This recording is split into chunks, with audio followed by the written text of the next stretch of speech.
Are You a Yoga Revolutionary with Guruji Rev. Jaganath Carrera, June 30th, 2013, at Integral Yoga in New York City. If you're dating someone and they're not interested in you, doesn't that kind of tell you something? Maybe you don't want to date so long, right? Just keep find somebody else. They should be fascinated with you. You know, you have a nice way about you. You know, I noticed the way you did this and the way you did that. I'm so interested in you, right? Spirituality requires that to go from the literal to a deeper level. What is even God? When they say God, well, by the way, you know, God originally was a feminine noun. It changed. Somewhere in the Age of Enlightenment it became masculine, but originally it was feminine. So what did they mean then by God? And it's kind of an agricultural term, right? It's kind of like Mother Nature. That's like a real short, what do you call it? Shortcut? No, they write it. What do they call that when they do that quick in the... Shorthand? Shorthand. Yeah. Shorthand. Not shortcut. Shorthand. God, Mother Nature, feminine. By the way, what that implies is that the real God, or the fullness of God, is beyond our understanding. The God they're talking about is the God you can perceive in and around nature. This is very Eastern way of thinking, right? Prakriti, they would call it, nature, matter. Then there's Purusha. You can't perceive Purusha because Purusha is the perceiver. There's nothing to perceive. It's the one who's perceiving, right? So they don't talk about it much. Taoism doesn't talk about it much either. Did anybody here read Tao Te Ching? Ever? Oh, read it. It's fine. Try to think of a good translation. Jane English and somebody has a nice translation of Tao Te Ching. A very readable one. Jane English and somebody with a Chinese name is not coming to me. Also very beautiful to read. You could order that at the same time as Genesee Diary. Maybe you can get the $25 free shipping. Who knows? But anyway, you heard about yin and yang, right? There's deeper than yin and yang, which they only mention, I think, once in the entire Tao Te Ching, just in passing. The word is wu. Right? Wu means beyond any understanding. So they don't talk about it. Since it's beyond understanding, why talk about it? They get to the part where you can start understanding yin-yang, relativity. But they understand that there's a truth that's beyond relativity. So God is feminine in spirituality would imply, at least, that there's a part that's beyond creation, outside of what we can grasp with the mind. Right? We can grasp parts of creation. We can see the seasons, we can see planets, and now with our science we can see like galaxies, you know what I mean? We can understand all this, the birth of galaxies. Scientists talk about that, right? Stars being born and stars dying and black holes. It's amazing. That's all limited though. Right? What's beyond even that? What's the source of all that? In the Eastern thinking, the symbolism would always be the feminine is the creation, masculine is beyond it. They based it on, you don't see people when they have intercourse normally. I mean, these days, computers, you can see everybody having intercourse, but in those days, people would be private, right? They'd go someplace. But what you would see was the woman's abdomen when she was pregnant. Do you know what I'm saying? That's what you see then. Then you know that she had sex. Only because you see her with the pregnant belly. So they use that as kind of a template, right? In reality, the thing you can see is feminine. The masculine part with the seed, you didn't see that, right? So that's why God became man. Not because men are better. That's how men used it later. It's true, right? Women are more oppressed than like anybody, right? throughout history. But that's not how it was meant. It wasn't meant to say women are lower, men are higher. They were considered two parts of the same thing. Like yin yang, there's no separation. But in trying to describe the reality in the teachings, they use what people could understand. You see this, you know that she had intercourse with somebody, right? And that was the invisible part, right? Came from there. So there's this masculine, in Sanskrit, Brahman, right? Brahman means beyond the beyond understanding, right? When you talk about that same Brahman as your own nature, there's two words they use, Purusha or Atman.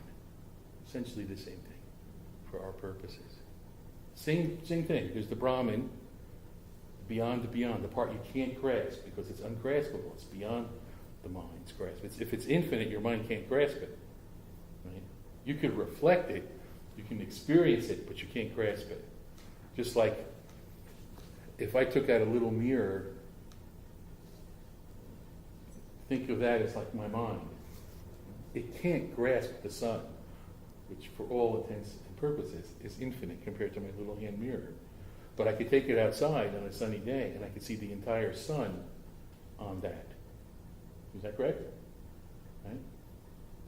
My mind, when it's clean and straight, can reflect Brahman. I call it the Atman, myself, because I'm experiencing it here at that time. Does that make sense? Right? But I can't grasp it. That means I want my God to be just a little bit less intelligent than me. That's how we want God to be. Because I need to understand why there was a Sandy Hook. It means I have to be a little more intelligent than God is. Right? I have to understand everything means that everything in creation should be under me. I'm not part of it anymore. I have to be apart from it and be able to understand it. Because I'm thinking the rational mind is the only thing that counts. Not experience, rational mind. And by the way, our best stuff happens beyond the rational mind. It's just a little special event.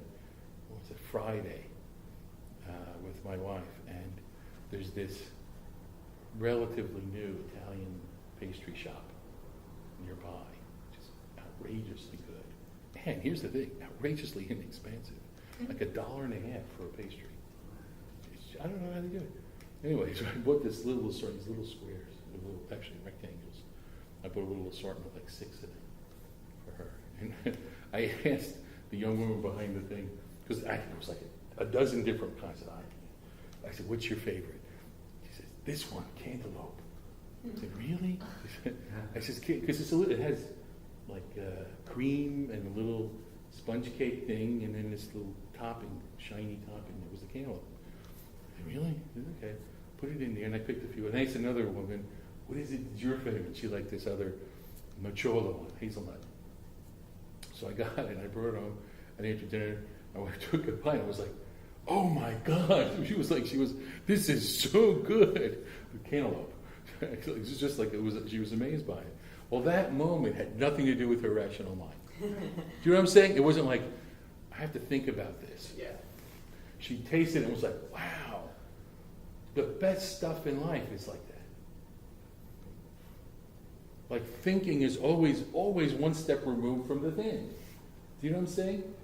There's the thing, whatever it is that you're enjoying, a beautiful day, or being with someone you love, or the cantaloupe pastry, and then there's the thinking about it, right? And today she could think about it all she wants, and she won't taste it. She could have a fond memory, like, "Oh, that was great." Of course, I'm not home. She's probably going to go there today. I'll see when I get home this afternoon. Right? But so our best stuff is beyond the rational mind. And it's beyond it. It's like your rational mind can't do anything with it. That's why we can't describe what love is. We can't. I mean, it's not like caring a lot. I mean, everything we say is kind of in the ballpark, right? But it's never it. Like, what is it like to really be in love with a person? You think about them, you want to be with them. You see how you're always describing around it? You can't say it's this. And if you're talking to a little child, all you can say is, "Well, when you get older," right? How we say it often, when you get older, you'll understand it. Because then they'll experience it. beyond the rational mind. Beyond the rational mind does not mean irrational. That's different, right? Irrational means against the rational mind.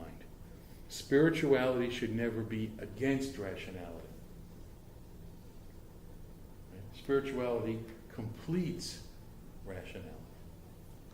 You need rationality. You use rationality. It's not an enemy unless you just cling to it. Right? You want to go beyond it to have the fullness of life, the full experience of life. So if you really want to grow in yoga, if you just want to do like some simple things, this is what will happen to you. And it's all good except right at the end. Like, if you get into like regular meditation and hatha yoga and doing some, you live your life on higher moral grounds than ever before, you'll be happier, more peaceful, more functional, more efficient. You'll be healthier, all these good things. But you won't experience your true nature. You get a little glow from it, of course. That's why all these good things are happening. But you won't. You won't put an end to your suffering. You'll be a much better, improved, happier, functional version of who you are now.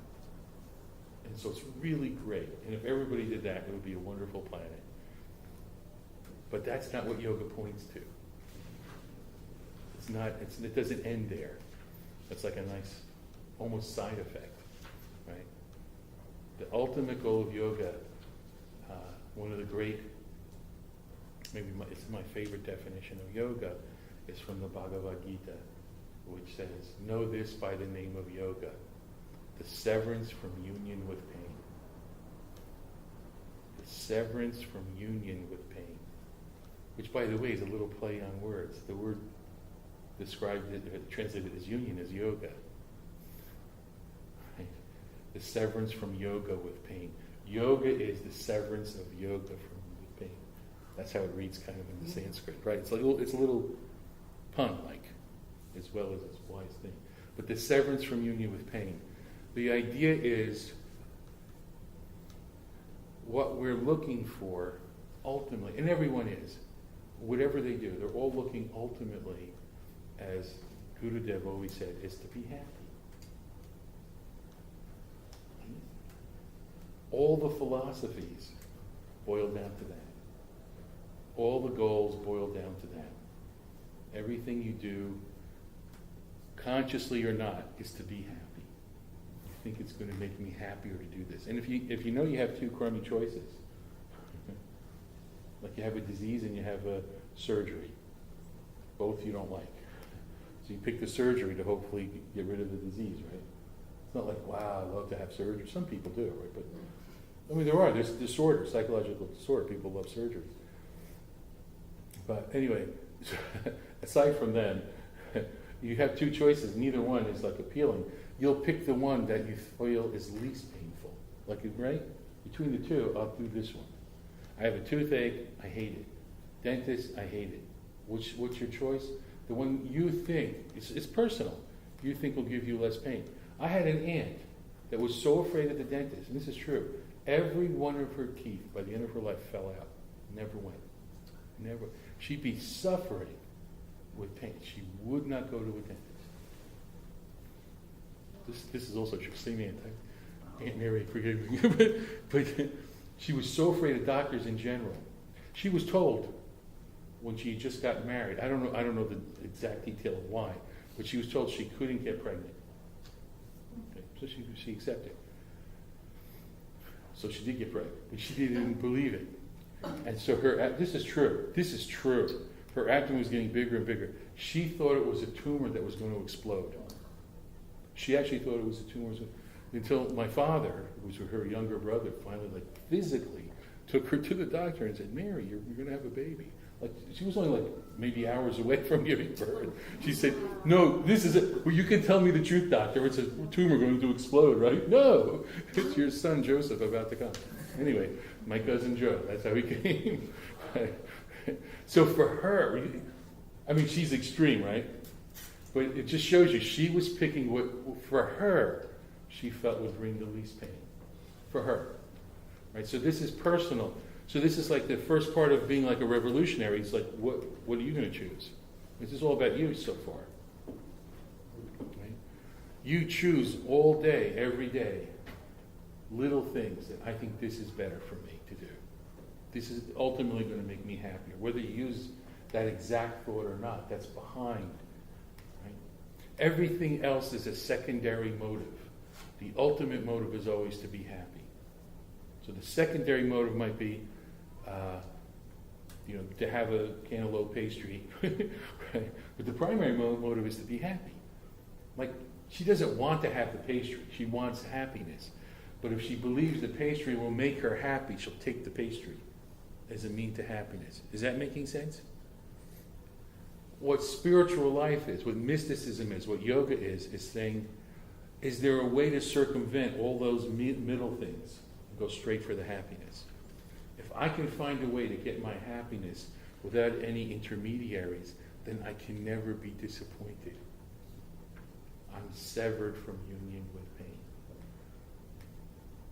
The peace or the happiness is always coming from within.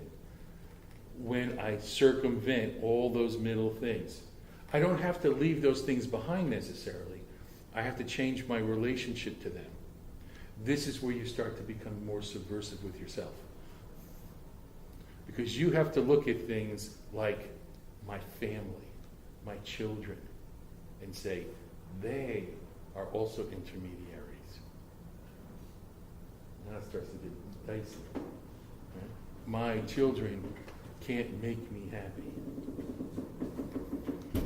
Finding the perfect partner, I'm not doing it to make me happy. Ultimately.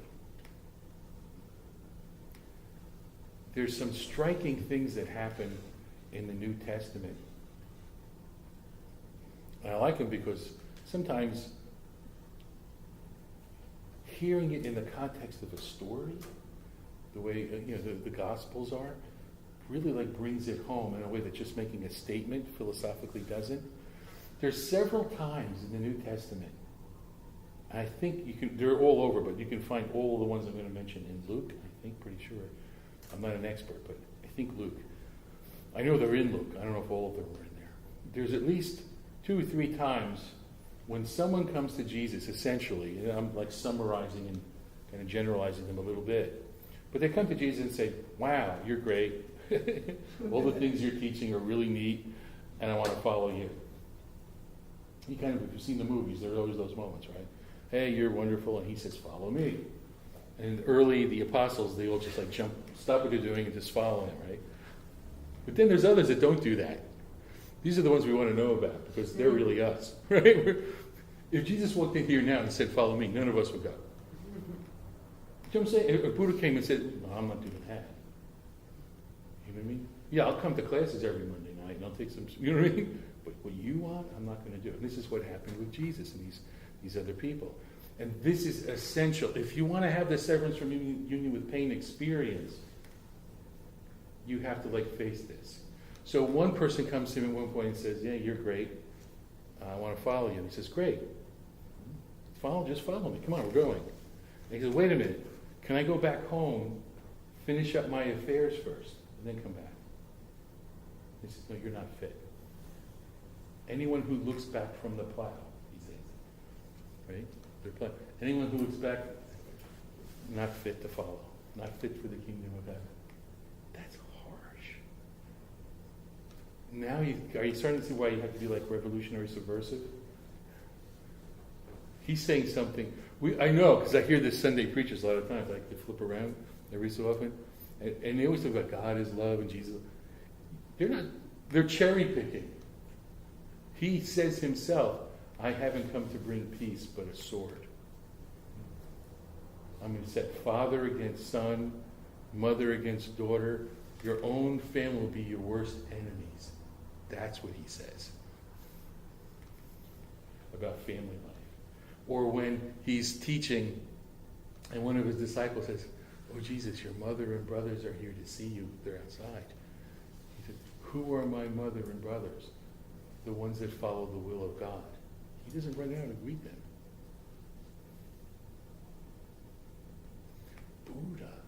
left his wife an infant, and he's revered today. I'm saying this, I'm not saying you have to go leave everything, but I'm setting the stage for this, like, ooh. It should feel a little like, ooh. It has to feel like, I don't know about this. Real spirituality kind of takes you sometimes like this and forces you to look at something and say, is this really it for me? Or is there something even greater? Right? So we have this one who wants to go finish his affairs, and Jesus says, sorry, train leaving. Right? There's another one, the one that most people know, right? The rich young man. What do I need to do to enter the kingdom of heaven? Have eternal life, he says. And Jesus said, well, yeah, you can follow me. Just go sell everything that you own, give it to the poor, then follow me. The fellow says, really? Do I really got it? Do I have everything? Yeah. And then he says, I'm not so sure I want to do that. And then you hear the famous quote, easier for a camel to pass through the eye of a needle than for a rich person to go to heaven. Right? So we first one, it's like saying, about finishing your affairs. What's more important, your spiritual life or your daily affairs? Jesus, at least, is clearly saying, and if you think about Buddha, same teaching, right? By the way, Patanjali and Yoga Sutra, same thing. This is more important. Second one, but I have all this stuff. I got stuff in my life, right? That's important to me. I don't know, do I have to give that up? And in this case, Jesus is saying yes. And by the way, it isn't so much the stuff, it's the attachment to the stuff. You could have like just a pencil, and if you're so attached to it, that'll keep you out. And you could be as wealthy as Donald Trump, and you'd be poor in spirit then. None of it is mine. So it's ultimately your relationship to stuff, not the stuff. Stuff is neutral, right? But in this case, he's like teaching a lesson, right, to this young fellow. There's a third time that it happens, and I love this one because this is even more astonishing to me. I really, I want to follow you. I love you so much. You're great. You're the best. He says, okay, follow me. I mean, just think of that moment. I mean, maybe, I don't know, maybe like Christianity, I don't know, but just imagine being in that moment and believing all this and thinking it's true. There's Jesus saying to you, yeah, you can follow me. That's like better than getting into Harvard. It's like he's saying, come on, you can follow me. That's pretty good stuff, right? And the fellow says, well, my father died. I have to bury him. Jesus says, no, let the dead bury the dead. Follow me. He doesn't. He goes to bury the dead. Can you imagine what that would be like if you were asked to do that? My father's funeral's today. No, follow me.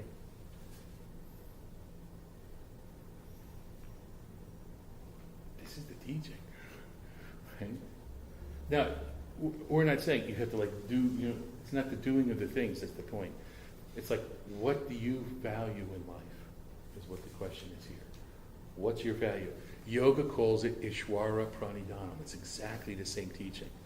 Ishwara means, you can translate it as God or the Lord or the Creator or something, or the ruler. Ishwara Pranidhanam means to put first. Put God first. That means even if you have a spouse, children, and a nice family and all that, they're not first.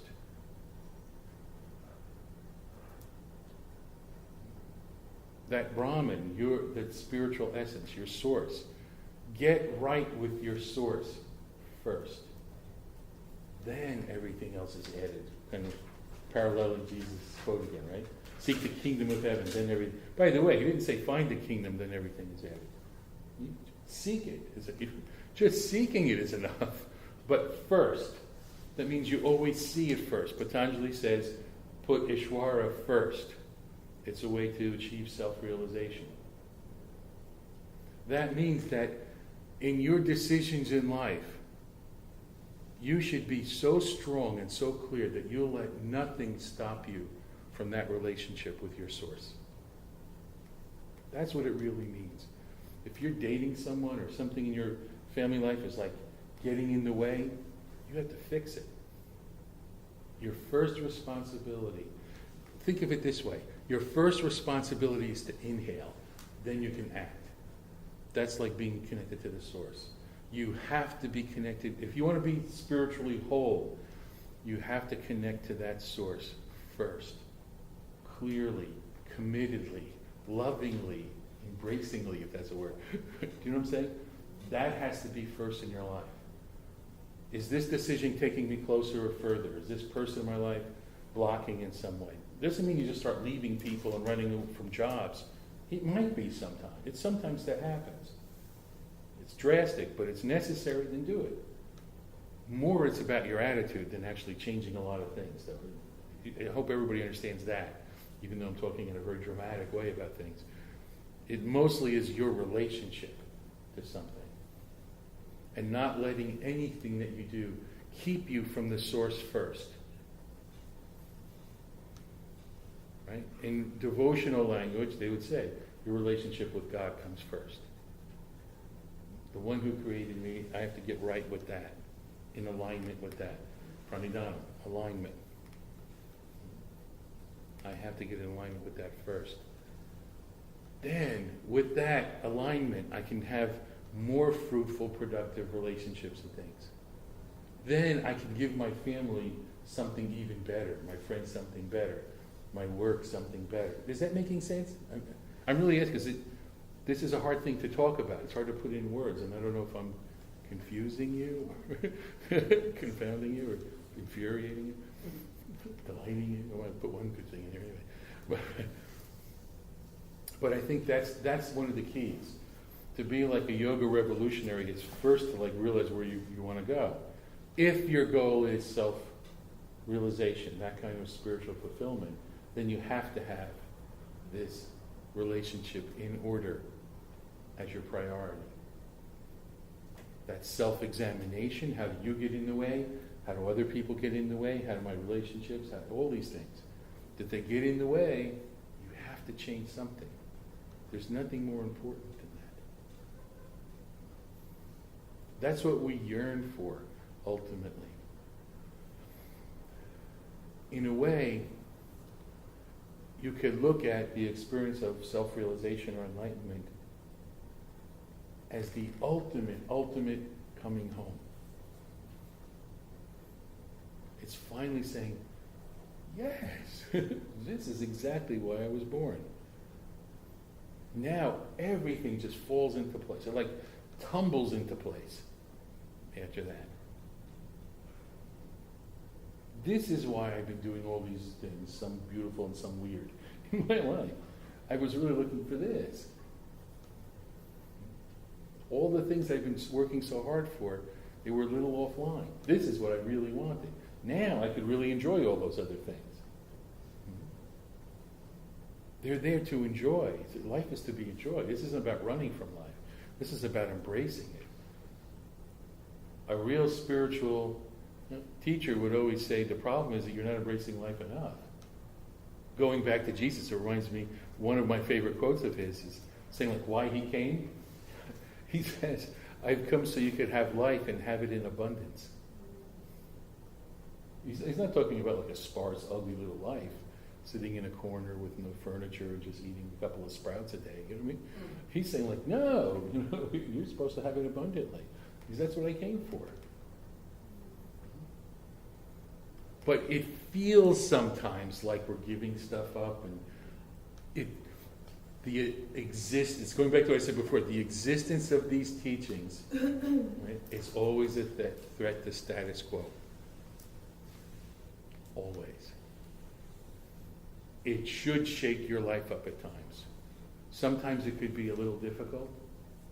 That's true, right? Depending on what you're facing. Sometimes it could be just simply freeing and beautiful. There are moments like that too, wow. Just a butterfly breaking loose and flying. It's just wow. Other times it's whoa. You go from whoa to wow. That could be a new topic. Title for his talk, right? Yeah. From woe to wow. Yeah. It's just like that, right? So,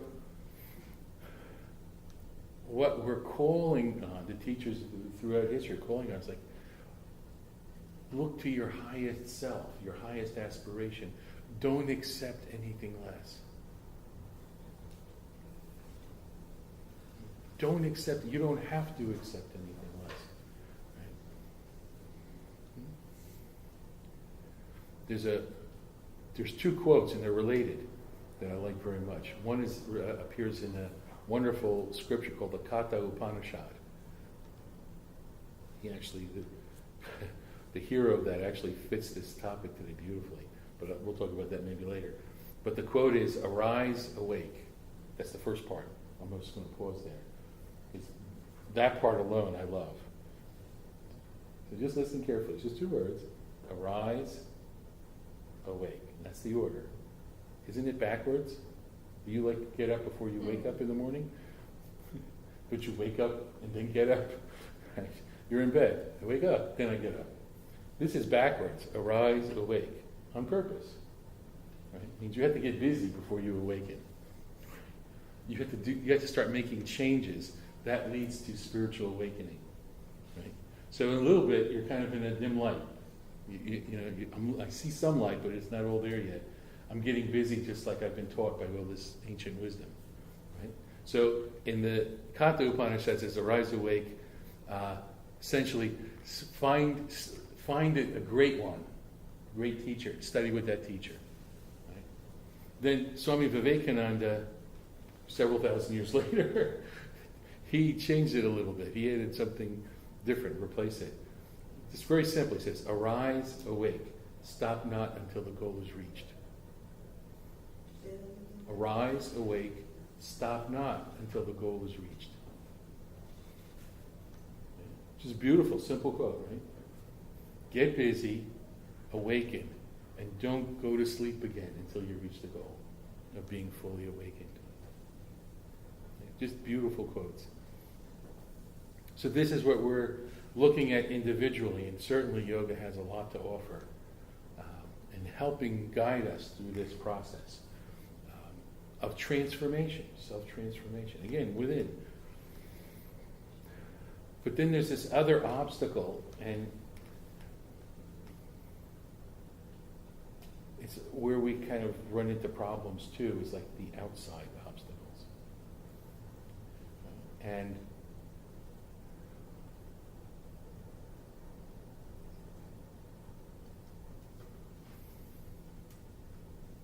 trying to put it kindly to the outside obstacles.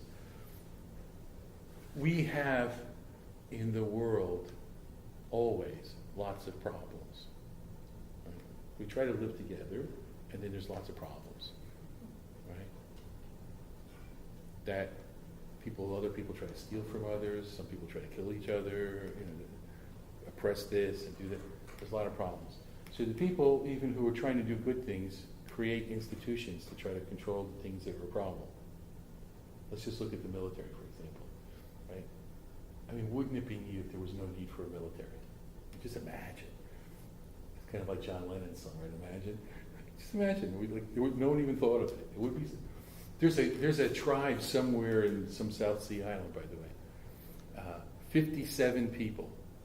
It's always been 57 people. I don't know. They don't know. Scientists went to study it. It's 57. It stays 57. They have no word for hate. No word for war. They just don't have it.